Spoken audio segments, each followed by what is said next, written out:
Welcome to those of you here and anyone watching online. It's great to have you here with us as well. My name is John Fawcett and I have the privilege of working on the programme for this event and all public events here at the British Library.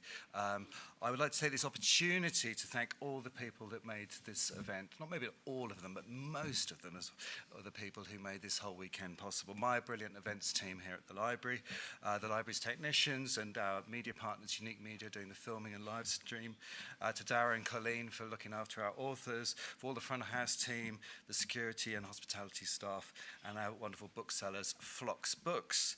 And the weekend is also made possible by the generous funding of Culture Ireland, the backing of the Irish Embassy in London, and the generous support of the Doyle Collection Hotel Group.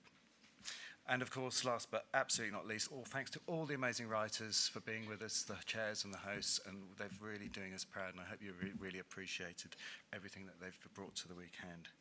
So after this session, you'll have the opportunity to go over to the main building, the front entrance hall of the British Library for the session hosted by the incredible literature magazine, The Stinging Fly, with a host of amazing readers over there. That's from 5:45 till 6:45. And those of you with tickets for the final session in here, Muldoon's Picnic, which will be a real treat. That's Paul Muldoon hosting an incredible array of writers and music from the Horslips, the amazing Horslips, and Lower. So that should be a rousing finale to the weekend. So that's enough for me. The host of this last session is Elaine Canning, who's a writer and editor and head of special projects at Swansea University, where her many projects include the important International Dylan Thomas Prize. And she's also the author of a novel called Sandstone City, which is available outside, as with all our books by all our writers who'll be signing afterwards. So that's it. Please welcome to the stage our panel.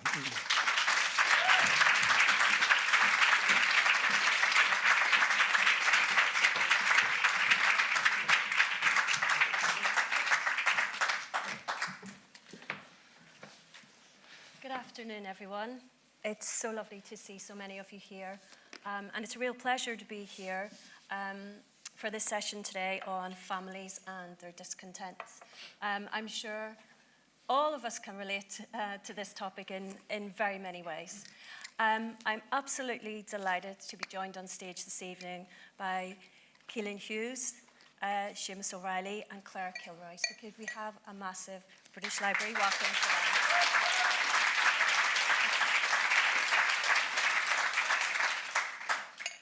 Thanks, Claire. I'll be Mummy. Thank you for being Mummy. Caoilinn, I wondered if we could start with you. So I wondered if you could tell us, in your own words, about the Wild Laughter and the alternatives. Oh, wow. I haven't been asked to describe the Wild Laughter in a while. It came out in 2020. That's not that long ago, but I guess I wrote that novel over a long period of time. It was my second published novel, but I wrote it before my first published novel. And that centres on I guess it's a classic Irish tragedy. Hopefully it's got kind of an epic in miniature quality. It's brothers, fierce rivals who are vying for their father's love, and their father is dying of cancer, and he's kind of resisted treatment because he feels that the cancer is a form of divine punishment for his hubris and his greed during the Celtic Tiger. They're a farming family from Roscommon, and the father tried to, he believed what he was told, that capital begets capital, and invested the farm and lost it. And so it's really a love story, but a rivalry and the question of the scapegoat in that type of scenario where kind of both of the brothers can't win. And then the alternatives, the new novel is a totally different beast. It's actually not a tragedy, but I did not know when I started writing it if it would be. Interesting.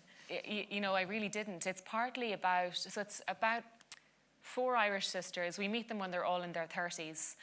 Their parents died when they were very young in tragic circumstances. So the eldest sister, Ailwyn Flattery, kind of brought her sisters up.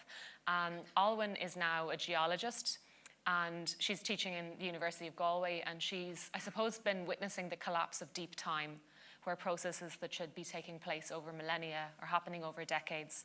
Essentially, she is working in the field of climate change, you know, and so she's dealing with a frightened cohort of students.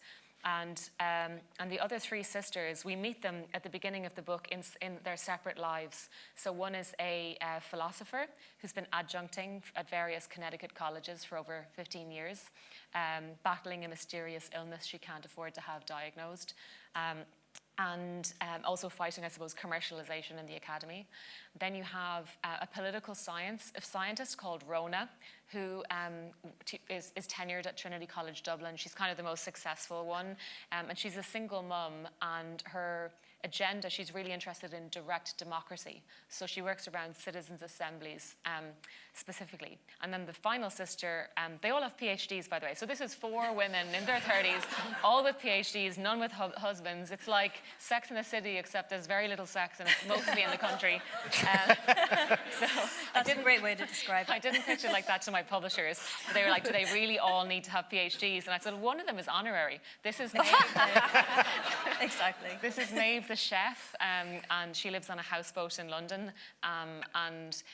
She's very much influenced by her sisters. They all do influence each other a lot, but the point is that we get to experience them separately, so we get to witness them as individuals, which is something that you rarely get to do when you see people in their family circuit, even if you're meeting them when they're in their 40s.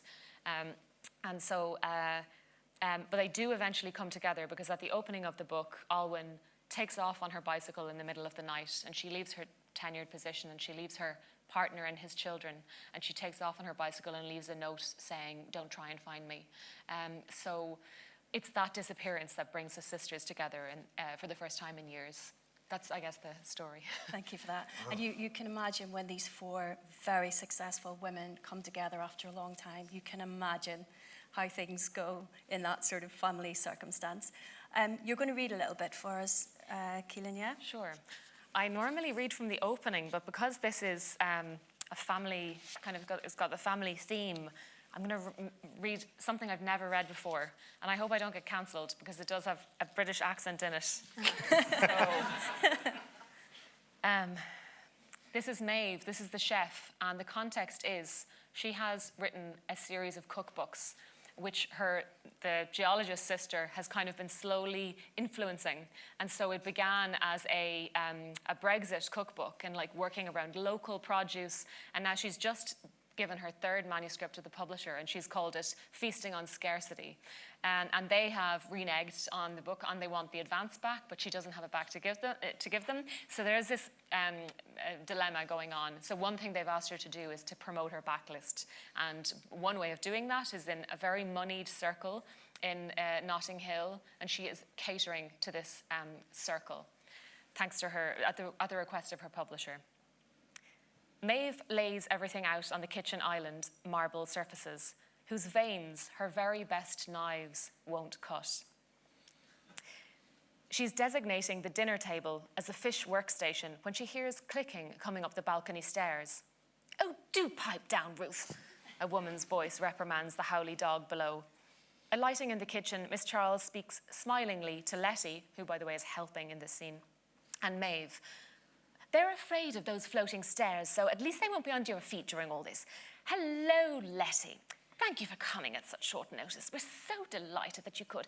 And Miss Charles eyes the pasta sheets drying on the racks, pausing at the darker gluten-free sheet before extending her hands to Maeve in a gesture demanding that they be cupped. But Maeve's hands are full, so Miss Charles presses her own to her chest. "Maeve, if I may, we're thrilled, just thrilled. You'll make more magic in this kitchen in one evening than in its 140-year history."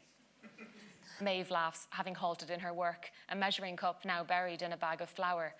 "The key is to make enough magic, I find. People must say this to you all the time, but I feel I know you. The cookbooks," Miss Charles gasps. "Food photography is all in the food, but the portraiture, oh, it's just so warm. The summer light scintillating off the water. What was his name, the photographer?" "Thank you. Well, it's different photographers, but those ones were taken by my friend Helene. He's a mime artist who lives in a tent on the deck of my houseboat.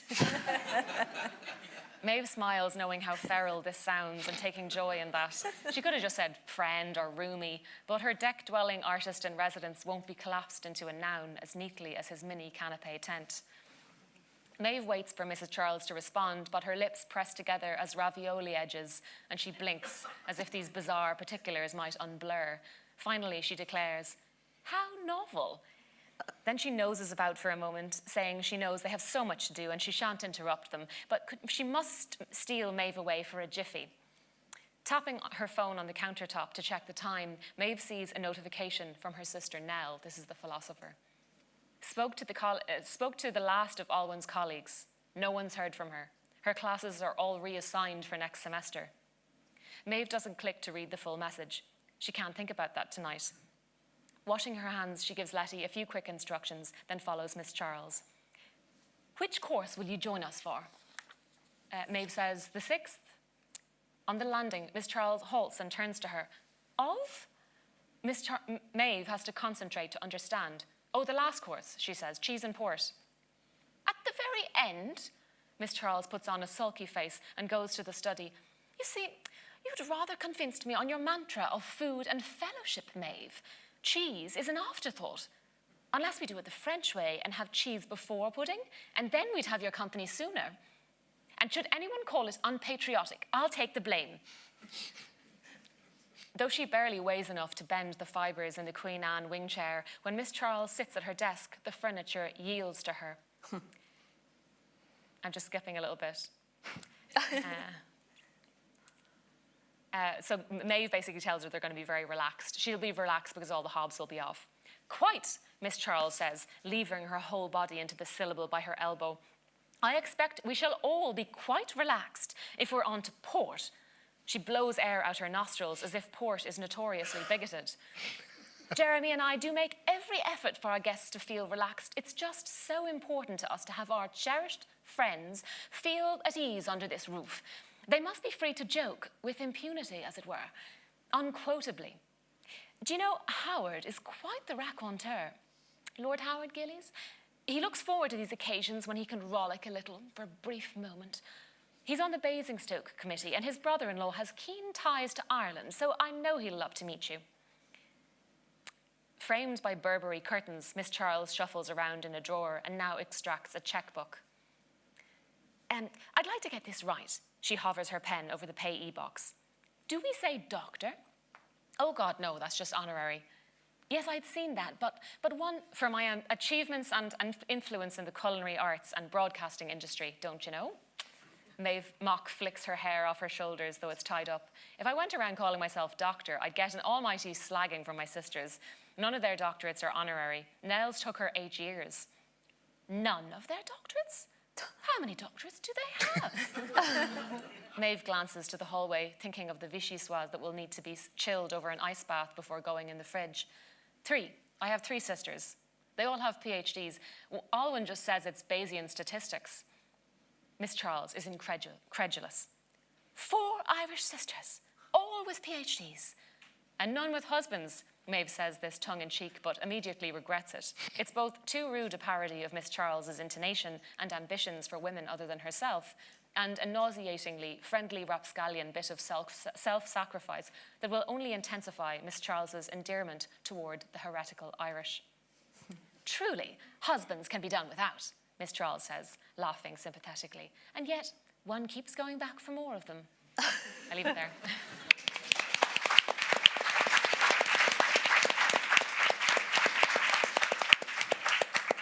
Thank you, Caoilinn. Well, I thought that accent was brilliant. I wouldn't have a chance of getting anywhere close to that, I can tell you. Séamas, you won't need to put on a British accent for what you're going to read, will you? No. So, Séamas, your memoir, Did You Hear Mummy Died? Tell us a little bit, give us a little bit of an overview. So my book is a memoir of my childhood. I got to the age of 35 and decided everyone needed to know everything that had happened in my life until I was 11. So I wrote a book, and it basically details my childhood from around about the age of 6. I mean, 3 weeks before my 6th birthday, my mum died, leaving my father to bring up me and my 10 siblings by himself. And this was on the Derry-Donegal border during the sort of fag end of the Troubles. So lots of interesting stuff to talk about. And the book is basically a going over of my life and its events and the things that seem a bit more baroque, but big family living and early grief and that stuff. But it's also intended to give a sense of the sort of clamour and roar of being one of 11 kids. So the bit that I've chosen to read is quite short, but it's one of my favourite stories of just how many of us there were.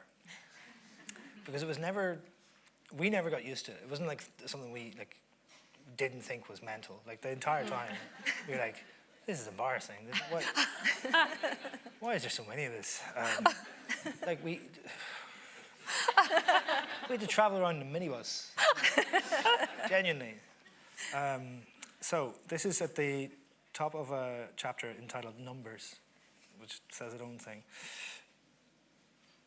There's a story my family tells around Christmas.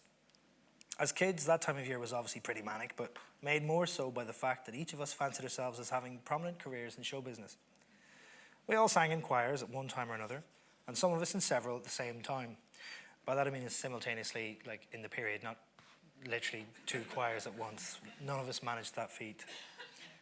I was less involved than most, yet even I sang in choirs for at least 10 years. And the Christmas period was a time of constant shuttling between different masses or meetings or festive performances.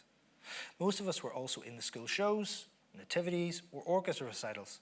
So in the run-up to Christmas, a few of us even did the fully produced commercial pantos in town. I somehow never made the cut for those things, which I find odd, because my kind eyes and easy way with people reminded many of a young Marlon Brando. That's not a laugh line. That is a bold catalogue of the truth. In any case, quite aside from the rigmarole of cooking and presents and the management of infant expectations that Christmas would demand from a single parent of 11 children in any circumstance, my father was therefore rushed off his feet, getting us to and from all these various functions, dealing with the preparations for overlapping performances, walking through our house over Christmas. It was like a trip through the Warner Brothers lot in late 70s Hollywood. Only instead of showgirls and spacemen, there would be assembled children dressed in their Sunday best or as shepherds or in the costume of some brutally crowbarred topical character favoured by school plays at the time.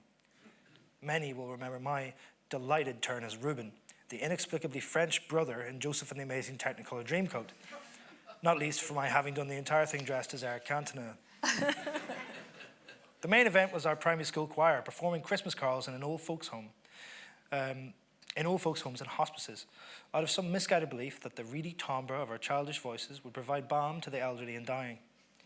I remember finding the experience nice, in a way, although it was hard to gauge reaction since their clapping was generally quite slow and methodical. And having been told not to stare at the people with tubes connected to them, we decided to not look at anyone at all. My dad would be waiting for us to be done so he could take us home, or more likely, drive us to the next place for another of us who was due at a similar engagement. It was actually worse if you didn't have anything to do, since you'd still be going all over the place and waiting in the car while everyone else was performing, which is way more boring than singing Frosty the Snowman to the infirm. One of those Christmassy mornings, my brother Shane was singing at 3 masses in a row. That's the 10, the 11, and the 12:15. I don't know why it was important for me to add that, but I'm really glad I did. After each, my dad would talk to a few fellow parishioners here and there and pick up others of us who were at other masses or concerts nearby. Owing to the comings and goings, head counts got twisted, and on the drive back, Shane turned around, surveyed the contents of the minibus, and noticed that Dervla was missing. She had been there in the chapel after the service, but had obviously stayed too long chatting to a friend, and Daddy, understandably frazzled and depleted, had taken off without realising she wasn't on board. He turned tail and raced back to the church to pick her up. He was furious. How did none of you know she was missing? He fumed. And everyone felt chastened at their lack of awareness, imagining her now crying on the steps of the church alone, or worse, in the company of a scandalised and judgmental parishioner, or clergy, wringing their hands, apt to be telling tales very soon about the poor rudderless O'Reilly clan, demented by grief, incapable even of counting themselves. But when the bus finally reached Dervla, she was smiling and happy, and neither in the company of some sour-faced scold among the congregation, nor alone. I was standing there, unmissed, beside her.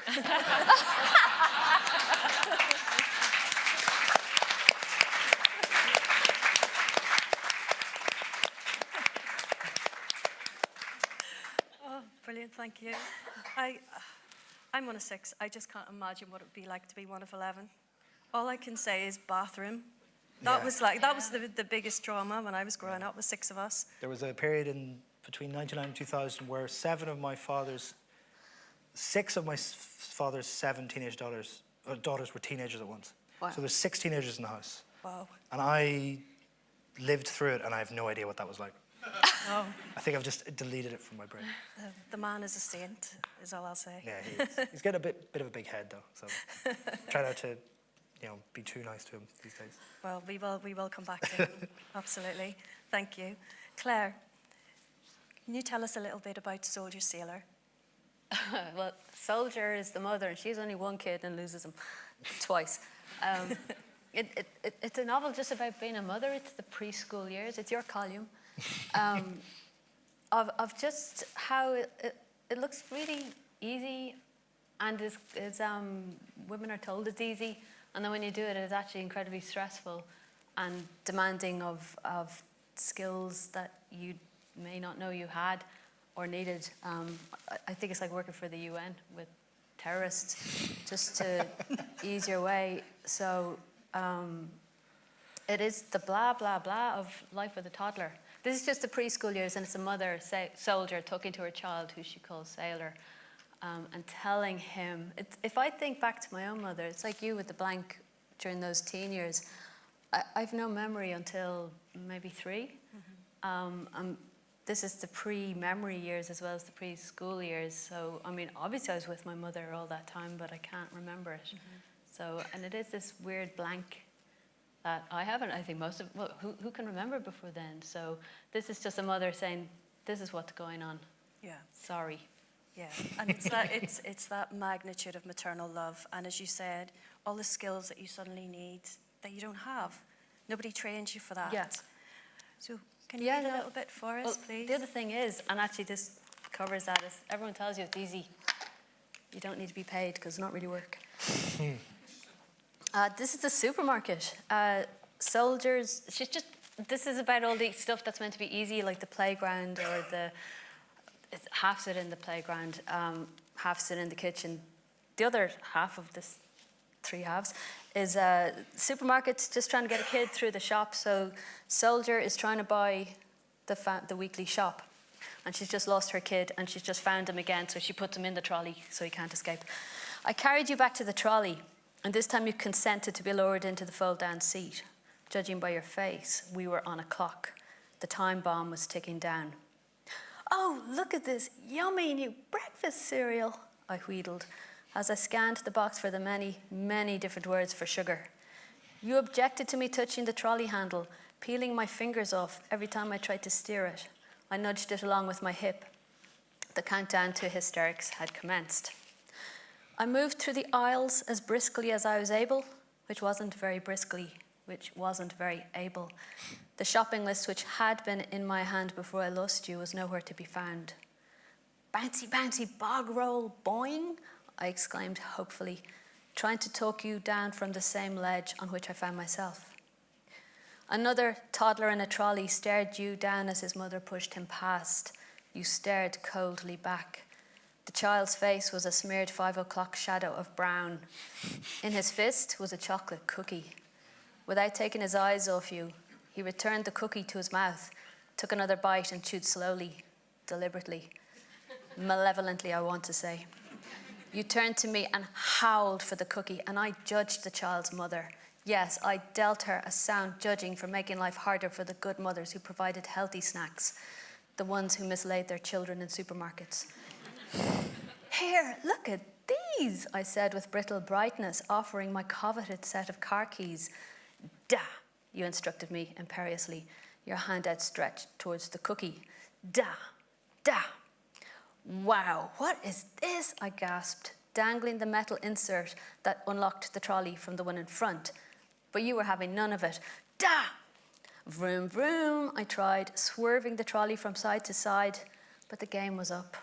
You opened your mouth and let loose. It was supermarket sweep after that, grabbing whatever I could remember to grab while you screamed and tried to clamber out of the seat. The checkout queues were long. Only 2 tills were open. Then a third opening was announced and I dashed across. A man appeared from backstage and sat behind the register. Milk and nappies, milk and nappies. I checked and rechecked the 2 items I always ran out of, but couldn't remember anything else from the list. Wipes. It was too late to run back. The till operator had already started checking my groceries through, and a line had formed behind me. You whined and you grizzled and you bawled in my face. The stress. It was all so stupid. My life was all so stupid. By the time I'd unloaded everything onto the conveyor belt, the packing dock was jammed. The cashier had stacked my purchases in a mound, like the heap of turnips. The heavy items which I had placed on the belt first so that I could pack them at the bottom of the shopping bags were buried beneath the lighter, more delicate things, the eggs and bananas and all those peppers that I really didn't want. When I tried to unearth the milk cartons and tins, the items on top came slithering down. The cashier was moving faster than I could, firing products through with a beep, beep, like it was a video game. My face burned with the awareness of the queue backing up behind me, and my embarrassment was the most embarrassing thing of all. Grown woman. I shoveled my purchases into the shopping bags any which way. The cashier perched the 2 megapacks of nappies on top of everything else and told me how much I owed. As I searched my pockets, one of the megapacks slid off. I made a grab for it and dropped my phone. And the thing is, sailor, he had no idea. To him, I was yet another clumsy housewife who couldn't keep up with him. I know this because I used to think that way too. I used to be a dick. There's a spectrum.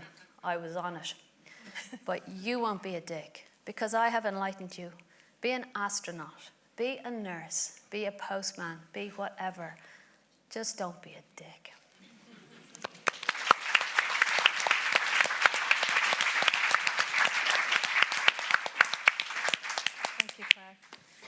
Oh, so much of that rings true. I'm sure there are many of us here who've been in that situation in the supermarket. I'm currently horror. in that situation, exactly. I don't envy you.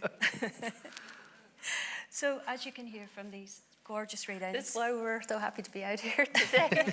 Isn't it great? Yeah, you haven't. Yeah, you can talk for as long as you like. I'm not leaving. Yeah, but just we're out for the day, aren't we? It's lovely.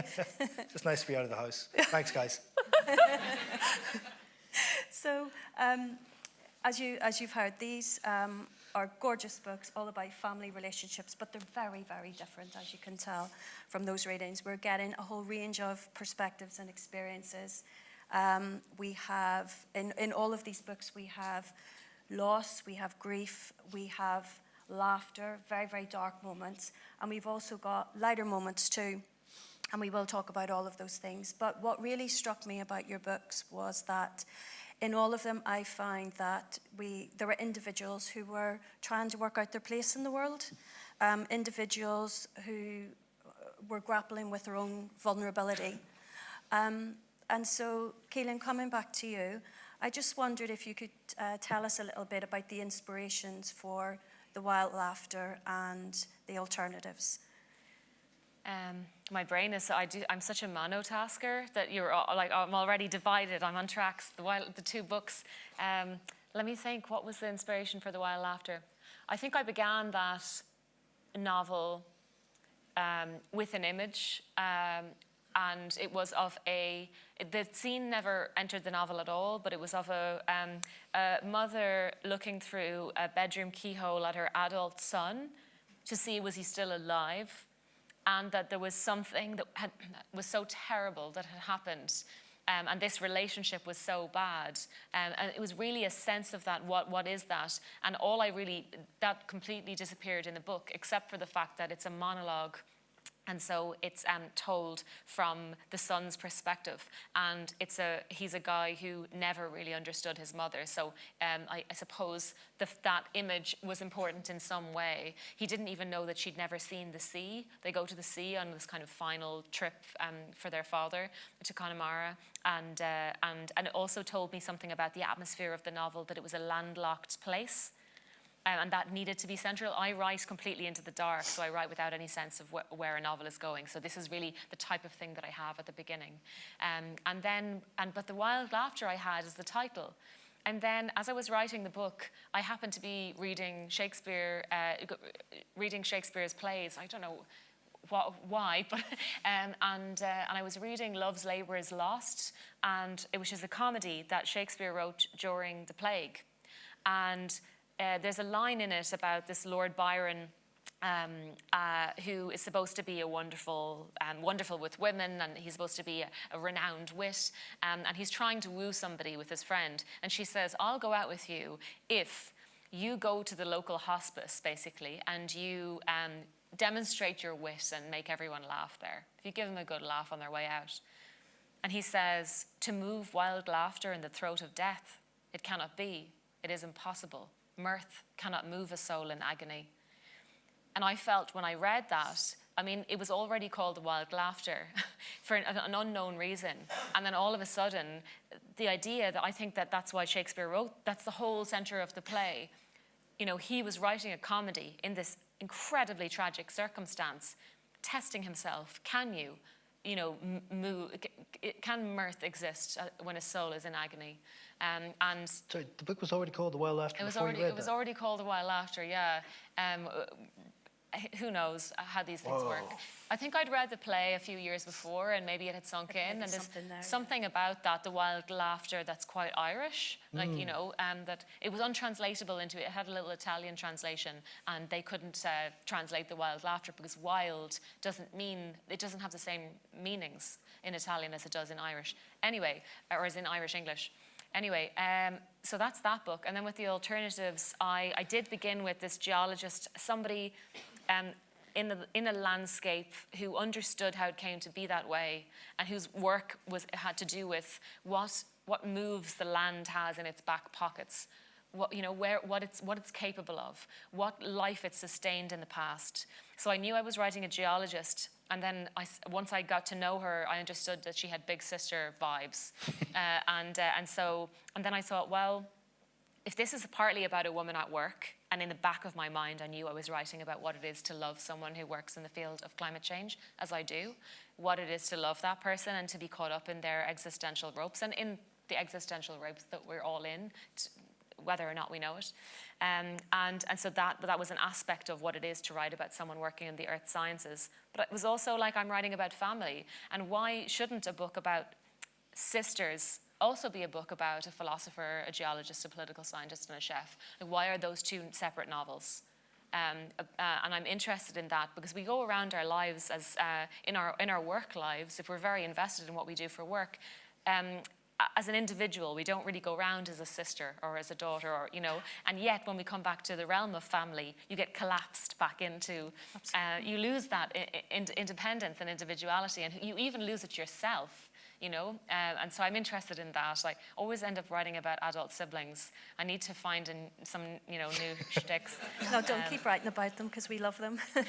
What I loved about it too was, as you said, you're bringing together four sisters who are from very different fields, and Louise Kennedy says on the front of the book, it made her laugh, it made her cry, and it made her think. And that's exactly what it did for me. It made me think. But it also made me think about the amount of research that went into a book like that, because we deep dive into the lives of them when they are apart, and also when they come together. But the research for that, I just wondered if that was something that you do in advance of writing a book like that, or those are things that you do as you go along the way. When you were talking that you start and you kind of find your way along. Is that something you did with this book as well? I'm very good at procrastinating, which means that I can't really research for a novel. Because if I have to write a novel that I have to research, I'll never write the novel. Like one day, I'm obsessed with the years 1900 to 1910. And I would love to set a novel in that decade. But I just don't think I'll ever do it because I would never write the novel. I just have a great time doing research. So I leaned into areas that I'm already interested in. Geography was my best subject at school, even though I got like a C- because I wrote about the rivers of a Mediterranean country, and the only country that I knew the rivers of was Belgium. Apparently it's not a Mediterranean country, so I got 0 for that. But it was my best subject. So that, I suppose, an interest in the landscape. I grew up on the west coast of Ireland, and Connemara is very geology to the fore. You know, you can see the rock everywhere. So I'm an interest in that. And then the political scientist, I'm interested in that too. I'm really interested in how we participate in the social contract. The very few tools that we have to feel empowered as individuals. So that was interesting, and also after too many glasses of wine, especially if I'm talking to an American, I'm like, let me tell you about proportional representation. I have an awful habit of bringing up proportional representation. It's not a very flattering feature of my personality. Who among us can't also say after a couple of glasses of wine, we start talking about the Honda system? Sorry, go on. No, it's reprehensible. And then, anyway, the philosopher, there's another story there, but I don't want to take up too much time. But the chef was actually the trickiest aspect of the book for me.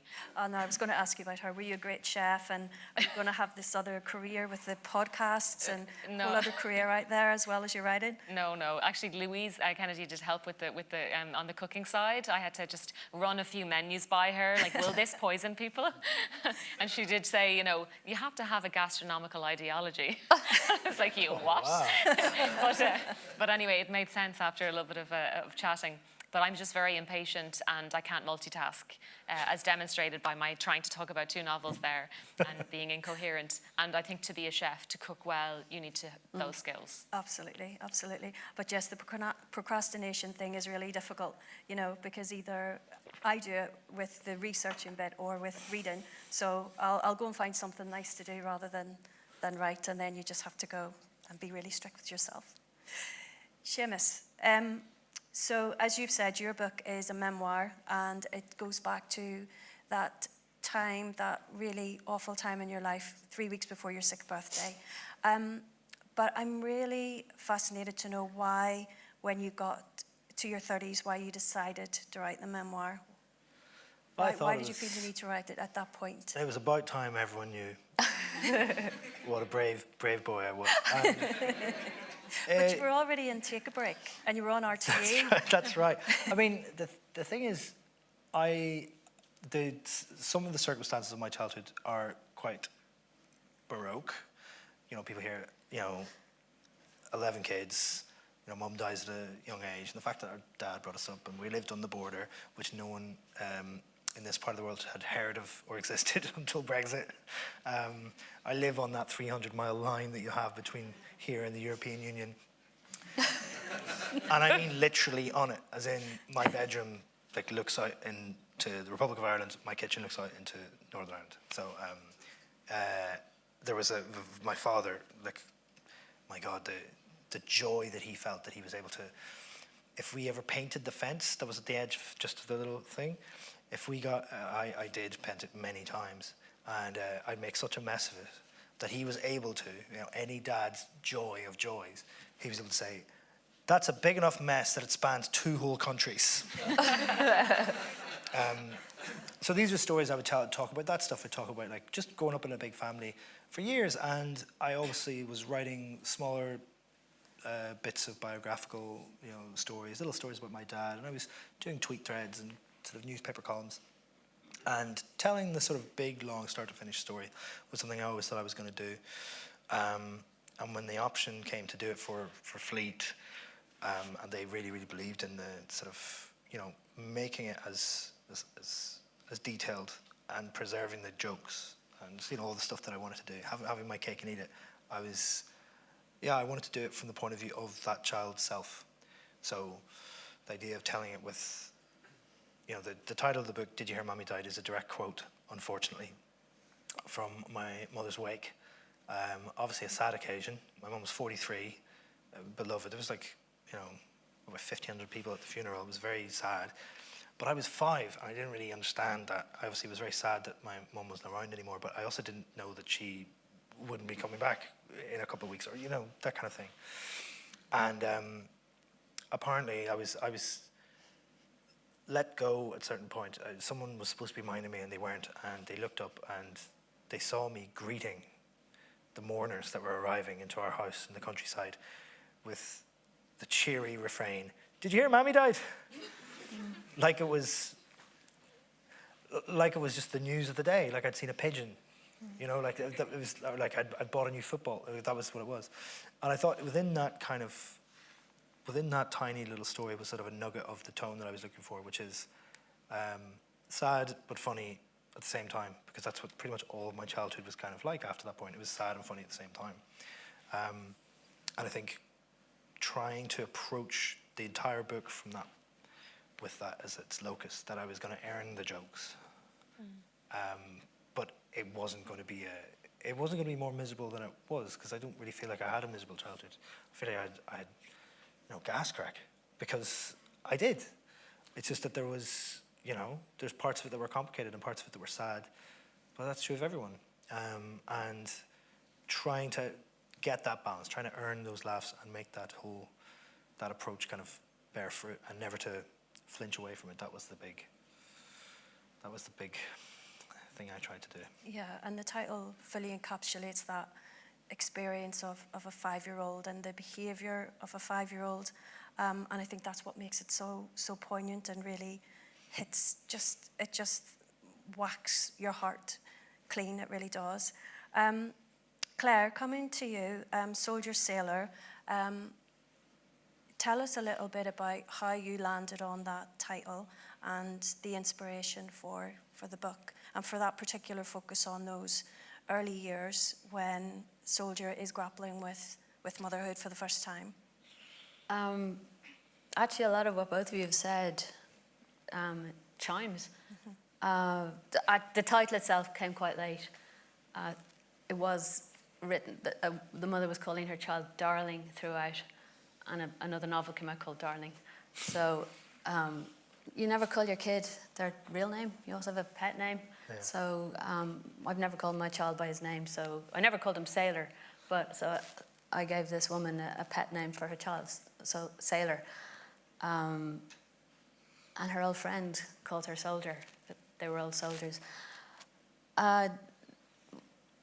What you were saying, Caoilinn, about monotasking is that is the form of the novel, and I'm both a monotasker and a procrastinator, and also funny sad is it's the genre I love. It's the genre I read.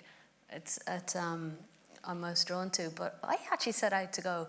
I didn't want to write this funny, because I remember being at, when you have a baby, you end up in the company of many other women who've had a baby, and women joke about it, about the brutality of it. But I remember when I was a girl, like she's a woman, but such a girl, saying, oh, she had to have surgery to sew her insides back up because they were going to come out very soon if she didn't.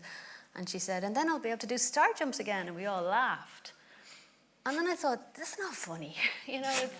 You're so torn up. And we're trained to kind of joke, oh, you can't go to the toilet.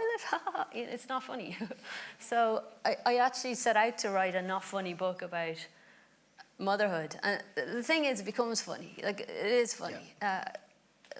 Toddlers are funny. Yeah, because that's life, isn't it? Yeah. Also, we're all reared in Beckett in Ireland. There's actually no escape but to get on the bus in where I grew up. You had to have a gag.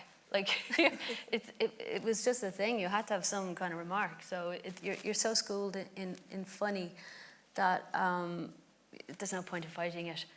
So actually the book starts out not funny, with capital not, capital F, not funny, and moves towards just, look, it is funny, but it's also sad in the way that the most kind of key things of life are both. Yeah, and that's true of all of the books here we're discussing today.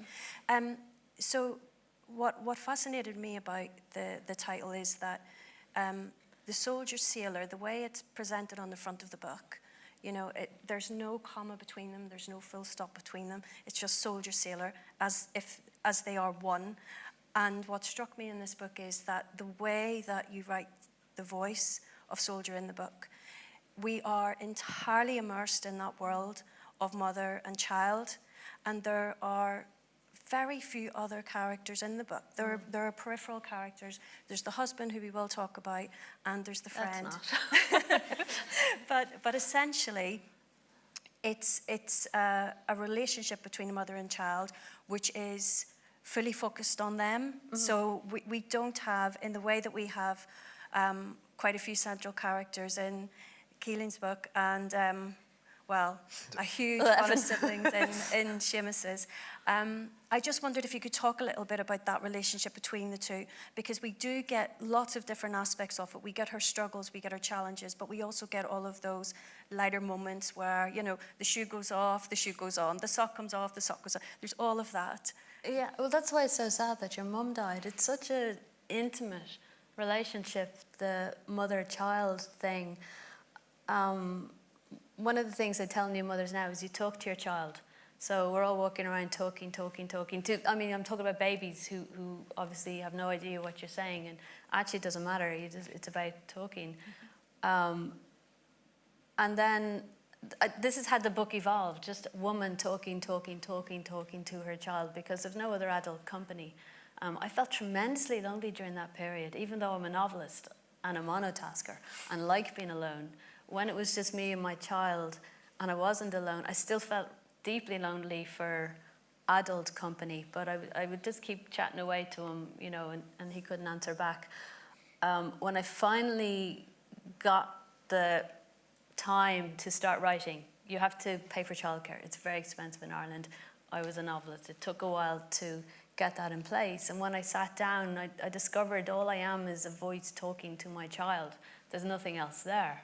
You know, I'm not the person I used to be, who would write about violinists or would write about the economy. I couldn't imagine imagining, if you know what I mean. So the early days of this novel were just sitting there typing, I love you, I'm sorry, look, this happened, it didn't go the way it was meant to, but I love you, I'm sorry. And, you know, there's a lot of crying, you know, and I would cry and write, and I called it writing. And, you know, I croaked it. That's brilliant. But all it was this, the writer I was on this novel is different to the monotasker of the first four, who had that scope to sit there and dream worlds. The intimacy of a mother-child thing is just you and me in here, you know? Absolutely. And it couldn't be any other way other than you and me, baby. Yeah. But it's that voice that makes it so unique, because, you know, there are many books out there on motherhood, but there is nothing like this. The voice is just so beautiful and poetic and lyrical, and we are right there. I mean, as I was reading it, I just felt I was living alongside her, and I was breathing what she was going through. I think it's because we forget it, you know? Yeah. We forget it, but I was given a really great gift when my child was born, of this line-a-day diary, where you just write something that day to remember it. Because the babies change so quickly. Each week the child looks different, you know, and you can't remember anything anyway by the end of the day. So I had to just fill in this line a day, and it became me writing to him, my kid. Today we did this, or you did that, or so it's all serendipitous that line-a-day diary, which runs over 5 years, and I'm on to my third one now, that I'll give to him at some point to track his life, that it was me writing to him directly. Because if you try and remember, if I tried to remember those early years, they're gone. If I try to remember my own relationship with my mother, I can't. I have no memory of it. So we've all forgotten, because you can't form memory either. A, you just got born, or B, you're so tired and stressed, you're not able to remember yesterday or anything. Yeah. You know, you can't remember the teen years of your sisters. Even crazier, I write for a living about parenting, because I'm the only person who's ever had a child. No, I had one too. Yeah. The two people who have children. Finally, someone else. But I've been doing that for 6.5 years, and that was my first son was born 6.5 years ago, and when my daughter was born, I couldn't remember anything, to the point where I literally had to go back to my old columns to remember, okay, how many times did they sleep? Okay, very well. I mean, not quite that extreme, but genuinely my brain... weird. It's like the ladder is pulled up behind you, and there's a sort of evaporating horizon. It's very weird and freaky. I don't know if that happened to my mum and dad 11 times, but it certainly has happened to me the twice that I've done it. Yeah, and it is that blur, isn't it? That blur. So what you've done, Claire, I mean, that's a gift that you're handing over. It's a beautiful idea and a gift. There was no idea. I had no ideas, so I had to do that idea. Yeah, it's beautiful though. Séamas, so in your, there's a line in your book that where you talk about why you decided to base this memoir around, well, the star at the center of this is your father. And you talk about how whenever you were discussing this book with other people and they were saying there's so much material there, you know, you've got these 10 siblings and all the rest. And you describe it, this is like the Caoilinn term. This is another brilliant term. You talked about it being narratively problematic to talk about all the siblings and your dad, and how do you find a way to piece all of that together? So you decided to focus on your father. Pretty much. Who is just the most brilliant person. Do you want to tell us a little bit about his love of mechanical objects and priests and dogs? And I mean, I did say I wasn't going to give him a big head, but I do love him to death, so I will. I once did I did an event in Donegal, which is obviously just right beside where we grew up, and it was the first and only time my dad's ever been to one of these. So he was sitting right there in the front. And I was talking about all this, and I kept saying, you know, down there, actually, my dad is actually there. And I just, everyone in the audience, they all. Anyway, cut to afterwards, I'm sitting signing books, and I look up, and my dad is signing a longer line of books in front of me. And the books that I'm receiving to sign have already, like, the only other signature on earth that I know is my dad's, because it was on everything that we had to do for school. So he has had a big head, but my dad is, he's 77 years old. He has the strangest cultural interests. He's an engineer by trade. He was an avid reader. He can't read text anymore because of he has diabetes. So his eyesight's not great, but voracious reader. But he's not a very demonstrative person. He's not someone who would have grown, when we were growing up, kind of told us to go and write and go and do this and make sure you do your homework. And we all did very well academically, so people presumed that we had some sort of, commandant in the house, like, telling us to do things. Because we knew people who had parents like that. But it wasn't. He just brought us up in a really, really boring house. In open countryside. We weren't in a village or a town. It was open countryside. There was no one around. And because he's an engineer, he built bookshelves in every room. And he's like, all right, let's fill these up. And so he'd fill them all up. So that's an example of he'd always find a third way to do something. He's obsessed with country music, Northern Irish country music. The thing for which, after the violence, the thing for which Northern Ireland should be most ashamed. I said that in the book, and he was one of the things he didn't like about it. But he's a really interesting character to dig into, because as much as he is old-fashioned, and in the book I do obviously make fun of him for being God's one true perfect miser, and standing in the middle of like supermarkets and not giving an inch over like a 2p saving that he thinks he should have had for some reason. I'm still in awe of his ability to kind of keep that show on the road, because especially in 1991 is when my mum died.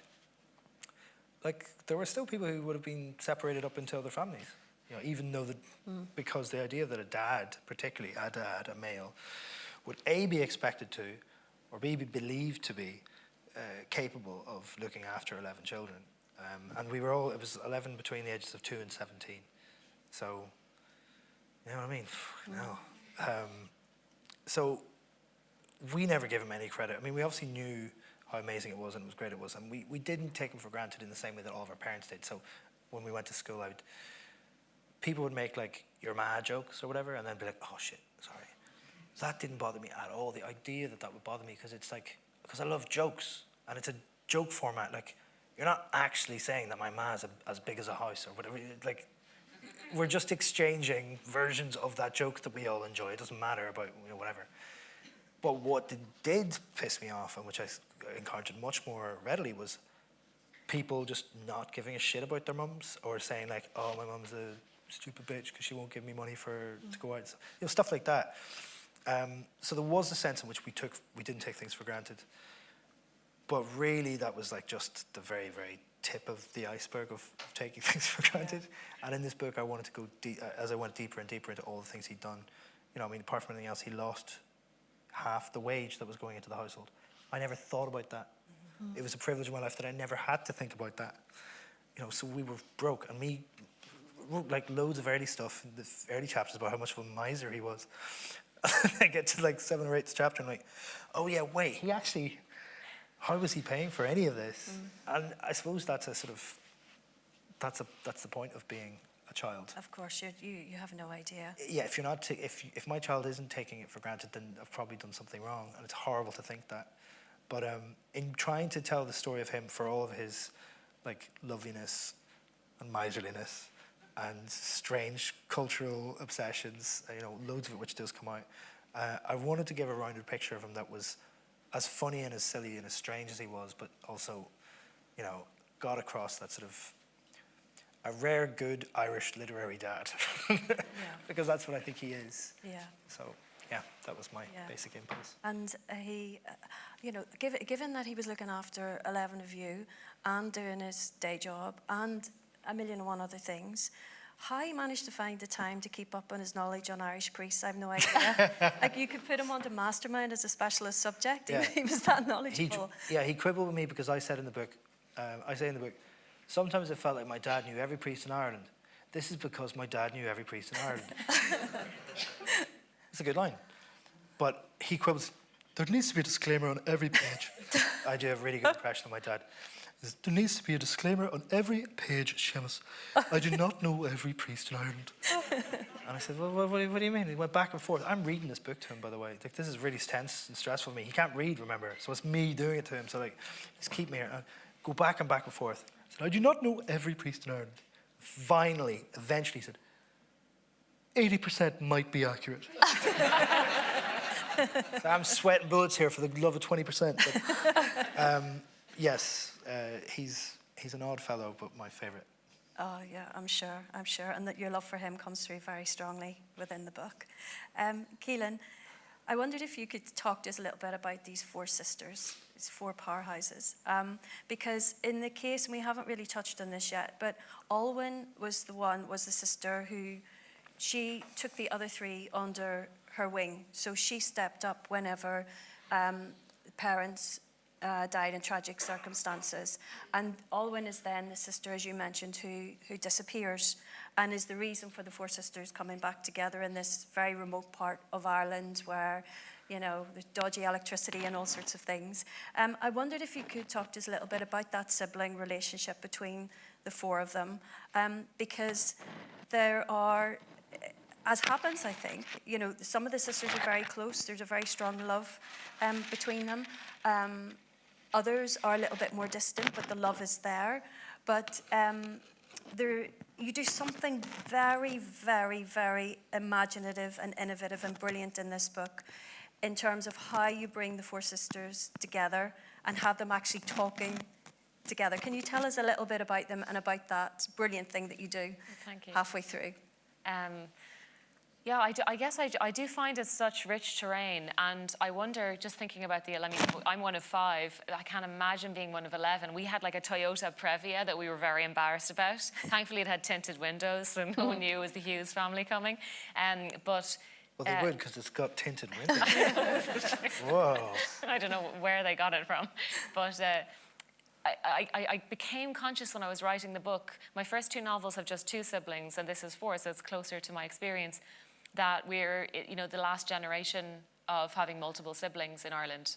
I think the fertility rate's been going down Yeah. really quickly. So it's something like 1.5, 1.6 now, and you need to have 2.1, I think, to have a replacement rate. So, so now it's a historical novel, which is really, really unusual, Yeah. and which is unusual to think about. I hadn't really realised that. And there is something, gorgeous in large families, in the best circumstances, let's say, and even because your family, your siblings, especially if your parents have died, they're a kind of chosen and an unchosen relationship. If you have very big differences in your belief systems, in your politics, and the choices that you've made, we have this idea that we come from the same place and it's all about the choices that we make. Of course, that's not true at all. Your DNA is different, and the experiences that you have are so different. Even if you think you've had a shared experience, often those have been experienced very differently. Absolutely. And so I'm interested in why people choose to come back together, and especially when there are these big chasms. Now, I don't think that's true of these four sisters. I think they have a lot in common, but I think your adult siblings are the only people who know that these things happened. They're, and so people can be willing to form a relationship, however strenuous and uncomfortable, to maintain that when the parents are gone, because that's the only person who really understands so many things that have happened, that formed you. So I'm interested in that, and that just, of course there's all of these latent tensions, but those magnets that you feel even as you are independently out in your world, in your own world, in your own life, in your own family, and you feel this pull back there, I find that very compelling for writing fiction. Yeah. And so we meet the sisters on their own to begin with, and then there's a kind of little interstitial period where three of them are together on this road trip to try and find Alwyn. And then when they come together, the novel turns into a kind of script for a period. There's 2 acts. Let's call it like a play script, although it's not a play. And it happened just as I was writing it, about 3 pages beforehand. I emailed a friend of mine and I was like, oh dear God, we've got the PhDs, we've got, the very little sex, and now there's a play in the middle of the novel. Good luck to this ever being published. But it kind of, it had to happen in the sense that, like the 11 siblings, how do you feasibly get them on the page? And they just wanted to talk. They haven't been together for over 3 years. And by that point in the novel, because it happens partway through, let's say halfway through, the reader has a kind of a knowledge of the other sisters that's particular. It's like some kind of equivalent of having heard about your in-laws, let's say, for years and years, and you've heard all these anecdotes, and you've been told what to expect, and then as soon as you see them together, you don't need the subtext. I don't think the reader needs that. Hopefully, if it works by then, they're in on everything, and they hear all the resonances. So I felt I just needed to get out of the character's way and let that happen. And I didn't know that there'd end up being kind of a second act. I didn't know if there'd be a third, but it was really fun. And I think also if I had written it in prose, the novel would have been probably 200 pages longer. And I don't think then there would have been a match between the scope of the novel and the word count. Yeah, I loved it, just having the 4 of them right there and everything stripped back. It's just them, and it's all through the voices then that we really get to grips with what those relationships really are. I find it fascinating, and what I also loved about it was that it's more than a play, because I think a script is the perfect way to describe it, because there's also these little italicized notes that let you into the thought processes of characters. So it's just so rich, and it was just beautiful just to be able to launch right into their lives and the relationship at that point, when they were coming together at that critical point, and when they all have got ideas about what is the right thing for each of them and the various directions of travel they should all go in. Fascinating. I have got so many more questions I would like to ask these brilliant writers, but I'm going to open it up to you. So if anyone has any questions, oh great, we've got lots. There's one down at the front here. First, please. Thank you.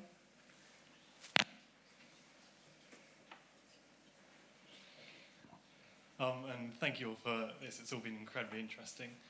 One thing which I think has been kind of mentioned, but I'd like to kind of tease out a bit more, is you've all spoken to some degree about either explicitly or implicitly kind of putting on your own familial history. And I was just wondering how you found the writing process as a kind of therapeutic, or if it impacted the way you looked at your past, or you're kind of looking at your future family even, and how that's kind of affected your lives, I guess, yeah. Thank you. Nice question. I definitely find it cathartic, and I mean, specifically with memoir, obviously it's kind of, in some ways, it's a cleaner hit, because it's just remembering things and adding jokes, in my case, because I've been writing fiction more recently, and man, that's way harder, I kind of feel like. But it has completely changed the way I've seen some things, and not the things that I thought. So obviously I did gain more respect for, or more of awareness of like sacrifices that were made and things like that. But also, just in brass tacks, what you were saying about having, if you have 3 or 4 or 5 siblings plus, it's almost like you have little external hard drives. I mean, the title of the book, that story that I said about, did you hear Mommy died? I don't remember that. My brothers had to tell me that. And my sister said she didn't remember it happening. And my other sister said, oh no, you were singing. And, if you put, in my family, it's like, if 3 of us together, there's 4 opinions. Like, we're really fractions. And you have an idea that maybe if you've got 10 brothers and sisters all in one place, then, it must be amazing. Or 11 of us, actually, when we're all together. It must be like the Bourne movies, where you've got like 10 people on different satellite images, and together they find out exactly what's happened.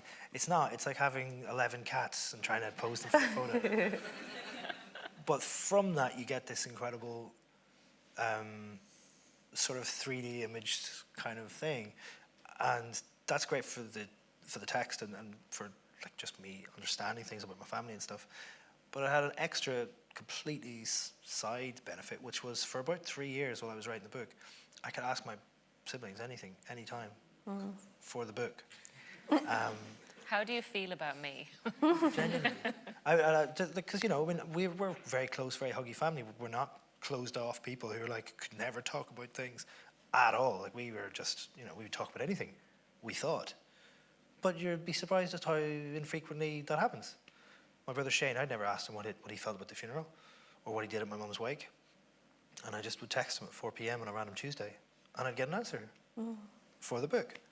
But it's not, it's for us, it's for all of us. And that was really, really a gift that the book gave in my case. Okay. Claire, do you want to come in on that? Yeah, no, it's a really interesting question. Mine's fiction, but loosely inspired by becoming a mother. But the one thing I did notice is how, if I wasn't writing, I wasn't myself, in that how do we form ourselves? For me, I write down sentences. Like from childhood, I've had a diary to just, that kind of process is how I became me. And when I had a child and you've no time and it's chaotic and you can't think and all of that, the person that I thought I was no longer there. So the act of writing, or whatever variation, like if you're a musician, it's music, whatever your form is, when you remove it, it's your selfhood is gone. So I knew I needed to write, and I love writing, and I love writers. I hate writing, but I love having written. It's important. And how we as humans make ourselves. That to me was my takeaway. Can I ask, when you were doing it, did you know, oh, this is going to be a book, or was there a point where you put these things down for whatever reason you had, and you said, oh, this is a story, or this is a book? Which came first? It was like Caoilinn said, you write into the dark. It was all I had, so I kept writing all I had. And eventually, in the dark, shapes accumulate, and it starts looking like, oh, there's a... There's a leg. Yeah. It's like an ultrasound. Yeah. Oh, it's got a heart. Business. So, yeah, no, it is writing into the dark, Yeah, it's like that for me too. I write into the dark too. Caoilinn, do you want to come in on that one? Yeah, and I guess that last with I love the ultrasound image, because Yeah. ultimately what you're searching for, but you can't search too early, is whether or not there's a heart. And that sounds, oh my God, I can't believe I said that. But that is like, for me, and in terms of drawing on your own experience, I don't draw literally from people. I just, not because I'm against it, it just doesn't work for me. I recently wrote a short story, and I was in a very bad car crash a few years ago, and I wrote a story about this crash, partly wanting it to be cathartic for me and my partner, and I made it really, really, really funny, I hope, and gave it a happy ending. And then the magazine was like, we love it, but you need to change the ending. This should not have a happy ending. This couple are doomed. And so I had to, in trying to draw, that's the closest I think I ever came to drawing from my own experience. So, and it wasn't working until the characters became completely different people. And so it's just for me, it doesn't work when I just don't have any clarity on myself or the people around me. But what needs to be true is that you are asking some question. You start a novel and you have a sense that there's been enough of a gap since the last thing that you wrote, that you've got a new question, you're in the world in a new way, something has gestated, you don't know what it is, and you're going to commit to starting. And the committing to starting is terrifying, because you don't know what the question will be. And for me, I don't know what the question is until the novel is written. And that's the big ask of yourself, because that's drawing from your life. That is, how am I trying to understand the world? When I wring my soul, what comes out? And it might be nothing comes out. And usually if that's true, it's because you're starting to write something too quickly after you finish something else. So I do believe in slow work, and I do believe in downtime. I think that's how you end up with a new novel or a new center of gravity, new questions fundamentally, a new way of being in the world. You can't write the novel that you're writing now in 5 years, and you couldn't have written it 5 years previously. That's how, for me, it has to feel. So I do directly draw from my experience in a way that is ultimately about that. Like, what's the question that I'm asking? Absolutely. Thank you. Great question. Thank you. Okay, we've got time for a few more questions. There's one over here. Thank you.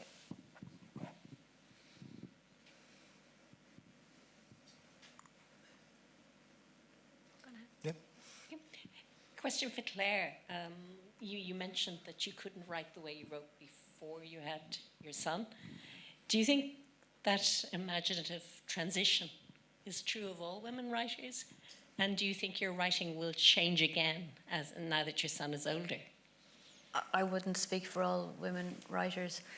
But have you spoken to any? I mean, Remember Anne Enright saying to me when I was pregnant, it will all still be there, but it will all be completely different. And I didn't know what she meant. How could I? That's an abstract statement. And now I do know what she meant. It's all still there, but it's completely different in that it's now on an emotional plane of, I think you call it empathy, you know, like I was on the tube here and there was a toddler and they were going, now we have to jump over the gap. We have to jump over and normally I'd have just not seen this. You have to hold my hand. And of course, the toddler wouldn't hold a hand. And it was just this kind of stress, but also the cuteness, you know, and you're completely engaged in this, please take the hand, you know. So I'm seeing, you just see, it's like putting a blue filter on. Now you're seeing all the stuff that resonates under a blue light. And yes, it has absolutely influenced how I see the world and thus how I write, because I'm seeing different stuff and able to understand other people more, you know, I think. I do have a theory, which I will advance now, is that if the likes of Putin and Trump and Netanyahu had raised babies and worried about them not taking the hand so they jumped the gap at the tube, if you care for something that much, if you're that invested in everyone being okay, you're not going to blow up the world, you know? So I think it's really important that we all partake in care, not just of babies, but of people who need care, because it opens that door into not being as destructive, because we're kind of, oh, it's okay, you know. It's hard, I'm not describing it well, but it's... it's empathy, I suppose. Yeah, You I know. think it is empathy. And we didn't even get to talk about Soldier's Husband, but we will. And you will have to buy the book now just to learn all about the husband. I'm really sorry, but we are out of time. I just want to leave you with a very quick quote from Edna O'Brien, the late great Edna O'Brien, who says, "Irish, in truth, I would not want to be anything else. It's a state of mind as well as an actual country." And listening to these three brilliant writers speaking this evening, that's exactly what your books reflect for me. So thank you so much for being so brilliant. Thank you to all of you for being such a wonderful audience. And our writers will be outside signing books and can chat further. Thank you so much, everybody. Thank you. Thanks, Elaine. Thank you. Thank you.